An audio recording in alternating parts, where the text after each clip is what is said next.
If you're interested in betting on F1 but don't know how to get started, I've got good news. Our F1 betting expert, Tom Cunningham, is here to help us break down some of the basics. So, Tom, what's a good starting point for a new bettor if they're looking to get down on some F1 betting?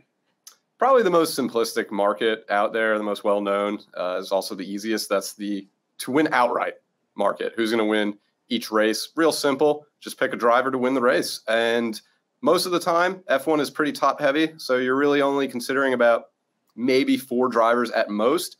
And most of the odds are pretty inexpensive. You're looking at a favorite could be anywhere from plus 135 to minus 135.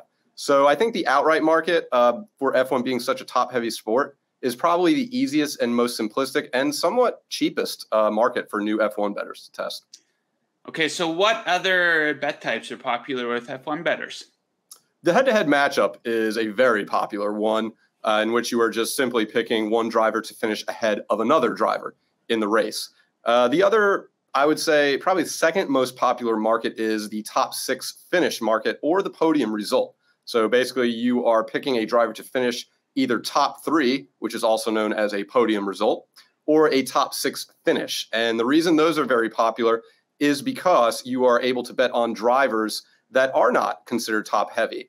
And so it gives you a little bit more options in terms of which drivers to select or wager on for any given Grand Prix. Okay, so Tom, I always tell people you don't want to be out there betting with your gut. That usually doesn't lead to a whole lot of wins. So what type of research should people be doing before they're placing bets on F1? There's 2 things I would look for. One is the circuit that they're going to be racing on. Some drivers historically do well on certain tracks than others.